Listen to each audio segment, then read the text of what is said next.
प्रिय छात्रों नमस्कार। आइए आज हम पढ़ेंगे कराधान का प्रश्नावली 2। पिछले क्लास में हमने प्रश्नावली 1 को कंप्लीट किया था, तो उसका वीडियो आपने नहीं देखा है तो डिस्क्रिप्शन बॉक्स में आपको 10th मैथ्स का प्लेलिस्ट मिल जाएगा। ये वीडियो के अंत में भी आपको प्लेलिस्ट का लिंक मिल जाएगा, उसे क्लिक करके आप उस वीडियो को देख सकते हैं। और यदि आप हमारे चैनल पर नए हैं तो चैनल को सब्सक्राइब जरूर करें, साथ ही साथ बेल आइकन को भी प्रेस कर लीजिए, जिससे हम नए वीडियो अपलोड करेंगे तो उसका नोटिफिकेशन सबसे पहले आपको मिल जाएगा। तो आइए स्टार्ट करते हैं कराधान का प्रश्नावली 2। पहला प्रश्नावली में मैंने आपको प्रश्नावली 1 में मैं आपको पूरा क्वेश्चन बताया था। आवर्ती और सावधि से जितने भी क्वेश्चन थे सभी क्वेश्चन को मैं सॉल्व करके दिखाया था। तो आज हम पढ़ेंगे प्रश्नावली 2। तो इसमें बेसिक कुछ नहीं है और ना ही इसमें फार्मूला है। ध्यान दीजिए, बुक में आपको हालांकि दिया हुआ है यहाँ पे, ठीक, लेकिन ये जो दिया हुआ है वो सब वर्ष के अकॉर्डिंग दिया हुआ है। जैसे 13-14 में दिया है, 14-15 में दिया है और 15-16 में दिया है। उसके बाद भी जब हम क्वेश्चन को सॉल्व करते हैं, ठीक, ये हमको रूल दिया हुआ है यहाँ पे, लेकिन इसके बाद भी जब हम क्वेश्चन को सॉल्व करते हैं तो इसमें हमको यहाँ पे भी कंडीशन दिए रहते हैं और इसी कंडीशन के अकॉर्डिंग हमें प्रश्न को सॉल्व करना पड़ता है। इसलिए सीधे सीधा मैं आपको प्रश्नावली 1 की क्वेश्चन को बताता हूँ, वो आपको बहुत ही आसानी से समझ आ जाएगा। ठीक, तो आप देखिए, चलिए क्वेश्चन क्या है। देखिए क्वेश्चन मैं पढ़ देता हूँ और यहाँ पे बोर्ड में भी लिखा हुआ है, उसे आप पढ़ लीजिए। क्वेश्चन क्या है देखिए, वित्तीय वर्ष 2013-14 में प्रश्नावली 2 का पहला क्वेश्चन, वित्तीय वर्ष 2013-14 में एक शासकीय कर्मचारी की वार्षिक आय मकान किराया भत्ता छोड़कर 4,10,000 रुपये है। वह प्रति माह 4,000 रुपये अपने सामान्य भविष्य निधि खाते में 24,000 रुपये वार्षिक जीवन बीमा प्रीमियम में जमा करता है। 25,000 रुपये का राष्ट्रीय बचत पत्र खरीदता है। प्रधानमंत्री राहत कोष 100% कर मुक्त है में 20,000 रुपये, वृद्धा आश्रम में 12,000 रुपये जिसका 50% कर मुक्त दान करता है। उसके द्वारा वर्ष के अंत में देय आयकर की गणना कीजिए। सभी बचत 1 लाख रुपए तक कर मुक्त है। आयकर दरें निम्न अनुसार है। देखिए हमको बुक में दे दिया है, इसलिए मैं इसमें कोई भी रूल आपको नहीं बताया। ठीक, पहला दिया है 2 लाख रुपए तक हमें 0% यहाँ पे आयकर देने पड़ेगा। आयकर की गणना 2 लाख रुपए तक छूट है। क्या है? 2 लाख रुपए तक छूट है। दूसरा 2,01,000 से 5 लाख रुपए तक यदि आपकी जो आय है, वार्षिक आय है, वो 2,01,000 से 5 लाख रुपए तक है तो आपको 10% टैक्स देना पड़ेगा। कितना परसेंट टैक्स देना पड़ेगा? 10%। तीसरा 5,01,000 से यदि 10 लाख रुपए तक यदि उसका वार्षिक आय होता है, किसका? एक शासकीय कर्मचारी का, तो उसको 20% वार्षिक आय, तो उसको 20% टैक्स देना पड़ेगा। और नीचे में दिए हैं शिक्षा उपकर देय आयकर का 2%। नीचे में लिखा हुआ है माध्यमिक और उच्च शिक्षा उपकर देय आयकर का 1%। मतलब ये दोनों शिक्षा ही है। ठीक, माध्यमिक और उच्च को 1% और शिक्षा उपकर को 2%। तो टोटल हम शिक्षा आयकर कितना निकालेंगे? पहला के लिए 2% और दूसरा के लिए 1%। तो टोटल निकालेंगे हम शिक्षा के लिए 3%। याद रखेंगे, लास्ट में हम डायरेक्ट इसको निकालेंगे। तो चलिए स्टार्ट करते हैं भाई। क्वेश्चन आप अच्छे से एक बार और पढ़ लीजिए, बोर्ड में क्वेश्चन दिया हुआ है। चलिए हम स्टार्ट करते हैं अब इसको। क्रम बाय क्रम जो हमको दिया हुआ है उसको क्रमशः लिखेंगे। हालांकि ये जो क्वेश्चन है इसकी लंबाई अधिक है तो बच्चे लोगों को ये कठिन लगता है, लेकिन हमको कुछ भी नहीं करना पड़ता है। इसमें सिर्फ थोड़ा थोड़ा कैलकुलेशन करना पड़ेगा और क्रमशः हम उस पॉइंट को जो हमें दिया रहता है बुक में उसे हम लिखते जाते हैं। ठीक, तो चलिए देखते हैं पहला क्वेश्चन को। तो सबसे पहले लिखेंगे हम पहला नंबर में हल नंबर पहला, हल नंबर पहला। ठीक, तो देखिए शासकीय कर्मचारी की वार्षिक आय कितना है? 4,10,000। तो इसको हम पहला नंबर डाल के ही लिखेंगे। ठीक, पहला नंबर डाल के ही लिखना है इसको। वार्षिक आय, ठीक, कर्मचारी की वार्षिक आय, कर्म की वार्षिक आय, वार्षिक आय। देखिए क्या है कर्मचारी की वार्षिक आय?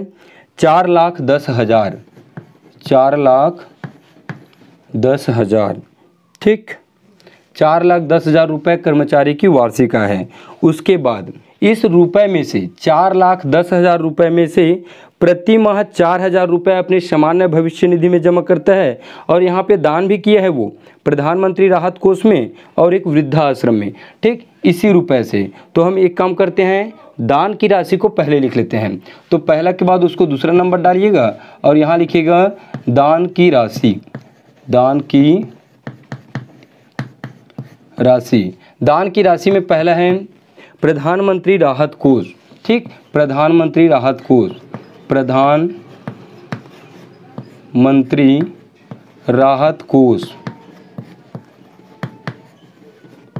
प्रधानमंत्री राहत कोष में कितना जमा करता है वो? प्रधानमंत्री राहत कोष में देता है 20,000 100% कर मुक्त। 100% कर मुक्त का मतलब ये होता है वो 20,000 रुपये दे रहा है तो प्रधानमंत्री राहत कोष क्या करता है, उस पूरे पैसे को रखता है।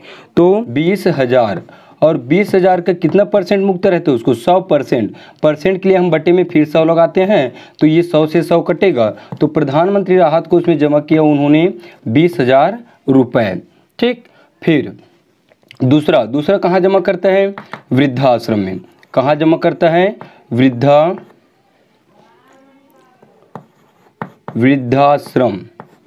वृद्धाश्रम में जमा करता है 12,000 रुपये। लेकिन वहाँ पे वृद्धा आश्रम में 12,000 जमा करते हैं, मतलब जितना भी राशि जमा होता है उसमें का वो लोग क्या करते हैं 50% को रखते हैं। तो 12,000 रुपये का 12,000 का कितना परसेंट? 50%। सीधा गुणा करके 50/100 कर देता हूँ, 50/100। जब भी परसेंट बोला रहता है तो बटे में हम 100 लगा के उसका परसेंट निकालते हैं। तो 50% कर मुक्त है, मतलब 12,000 का 50% रखेंगे वो लोग। 2 जीरो काटिए, 2 जीरो, तो ये होगा 12 पंचे 60, 1 2 2 जीरो और लगा दीजिए ये। तो 6,000 रुपये वृद्धा आश्रम में जमा होता है। कितना जमा होता है? वृद्धा आश्रम में जमा होता है 6,000 और प्रधानमंत्री राहत कोष में जमा होता है 20,000 रुपये, 4,10,000 रुपये का, ठीक। तो इन दोनों का कुल राशि निकाल लेते हैं हम। कुल राशि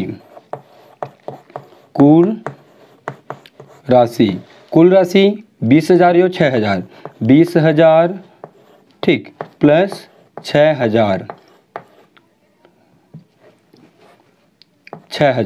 जोड़िए तो ये होगा 26,000 रुपये, ठीक, 26,000। अब 26,000 कहाँ से जमा किया उन्होंने? 4,10,000 से। तो वार्षिक आय 4,10,000 है, लेकिन 26,000 उन्होंने क्या किया? दान कर दिया। तो शेष राशि कितना बचेगा? 4,10,000 में से 26,000 को माइनस करिए, तो इसको हम तीसरा पॉइंट देके लिख सकते हैं। दूसरा के बाद इसको दे देते हैं हम तीसरा, ठीक। शेष राशि 4,10,000 से 4,10,000 से 26,000 उन्होंने दान कर दिया, 26,000 दान कर दिया। तो कितना बचेगा? माइनस करिए, 0 से 0 होगा तो 0 होगा, 0 से 0 0, फिर तीसरा नंबर के 0 से फिर 0, चौथा नंबर में 3, चौथा में यहाँ पे 6 है और यहाँ पे 0 है, तो 0 में 6 माइनस नहीं कर सकते, इसलिए 1 से उधार लेगा ये, तो ये बनेगा 10 और 10 में 6 माइनस करेंगे तो ये बनेगा 4, ठीक। अब यहाँ पे 2 है, अब 1 उधार दिया है तो ये 41 को सीधा 1 उधार इसको दे दिया, तो इसके पास कितना बचेगा? 40 बचेगा। और 40 में सीधा आप 2 माइनस करिए, तो 40 में 2 माइनस करेंगे तो ये होगा 38। यदि आपको ये घटाना समझ नहीं आया होगा तो आप कहीं दूसरी जगह रफ में इसको घटा के देख सकते हैं। तो शेष राशि बचेगा, मतलब 3,84,000 में उसको कर देना पड़ेगा, मतलब टैक्स पटाना पड़ेगा। फिर देखिए चौथा नंबर का देखते हैं। फिर चौथा, अब वृद्धाश्रम में जमा कर दिया, अब उन्होंने अपने भविष्य के लिए भी जमा किया है। कहाँ कहाँ देखिए? प्रति माह, ठीक, ऊपर के स्टेप में आ जाइए। प्रति माह 4,000 रुपये अपने सामान्य भविष्य निधि में जमा करता है, तो हम इसको लिख सकते हैं कर योग्य आय, ठीक। कर योग्य आय मतलब देखिए फिर क्या क्या जमा करता है वो? सामान्य भविष्य निधि,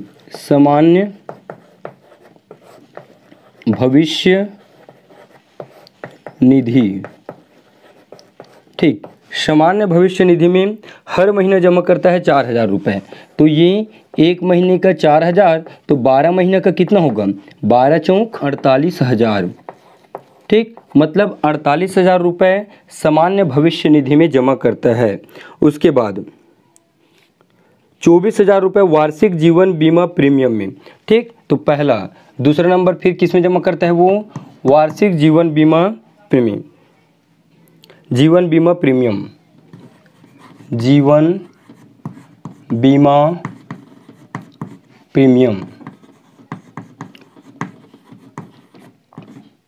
जीवन बीमा प्रीमियम में जमा करता है 24,000 रुपये, लेकिन ये वार्षिक है 24,000, ये 24,000 रुपये। उसके बाद तीसरा नंबर है, देखिए क्वेश्चन आप पढ़ते रहिए। 25,000 रुपये का राष्ट्रीय बचत पत्र खरीदता है। ठीक, तो तीसरा नंबर का ये होगा राष्ट्रीय बचत पत्र, राष्ट्रीय बचत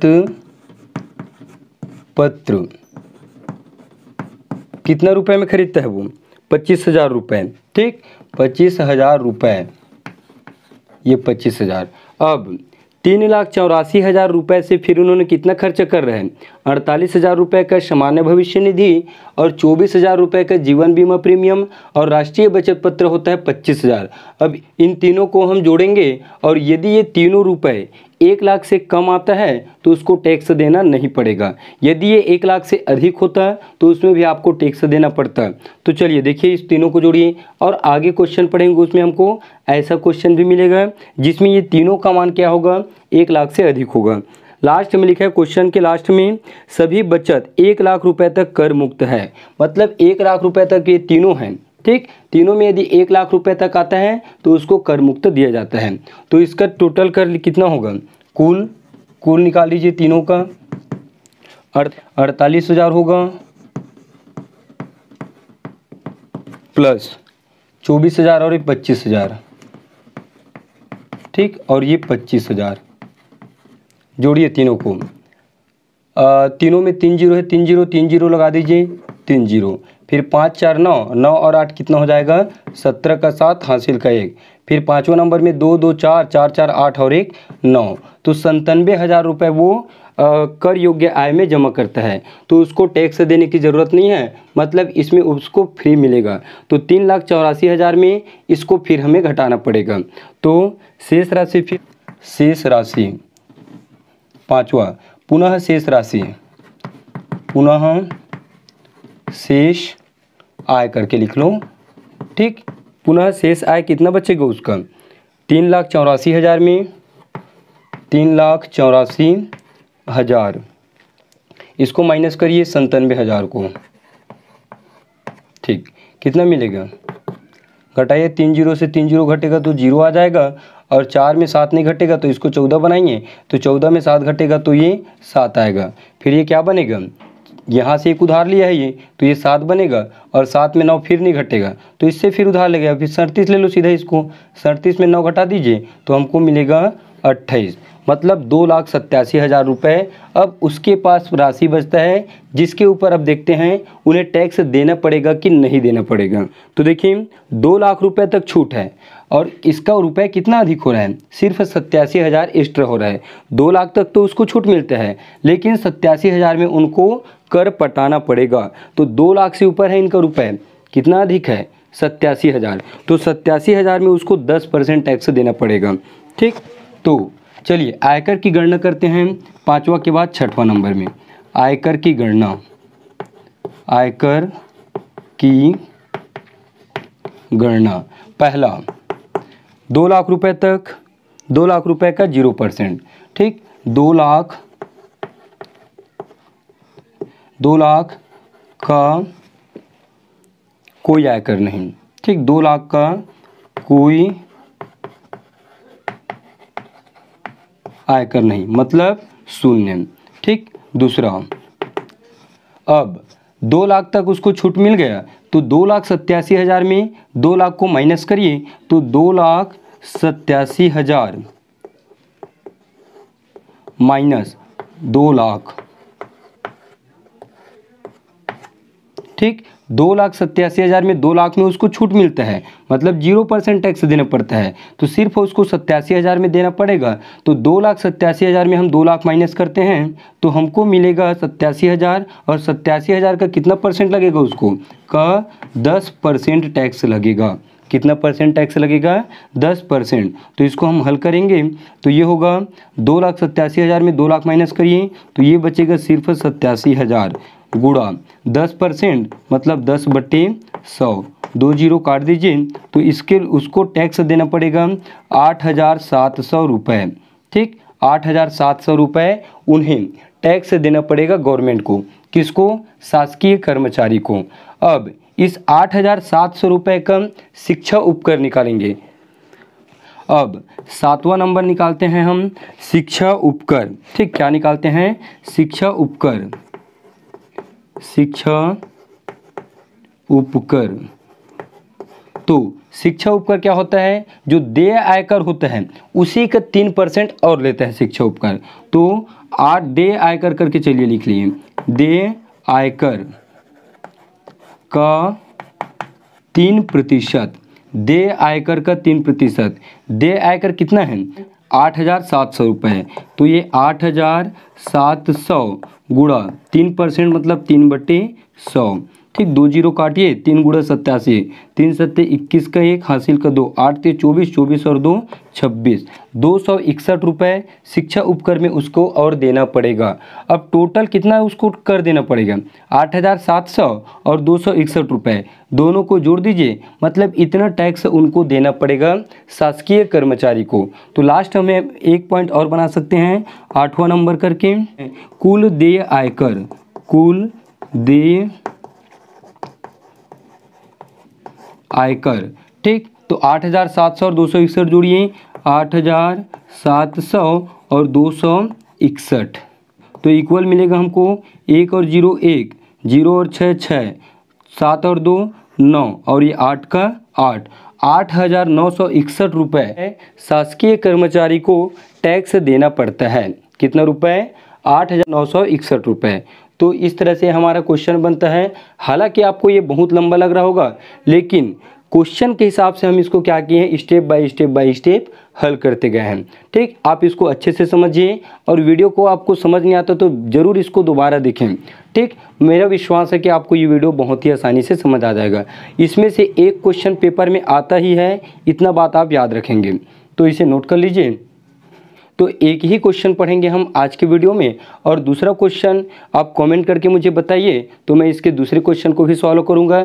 यदि वो क्वेश्चन आपसे बन जाता है तो उसको मैं सॉल्व नहीं करूंगा। तो आज का वीडियो आपको अच्छा लगा है तो लाइक करें, कमेंट करके मुझे ज़रूर बताएं और अपने फ्रेंड लोगों को शेयर भी कर दीजिए। फिर मिलते हैं नेक्स्ट क्लास में।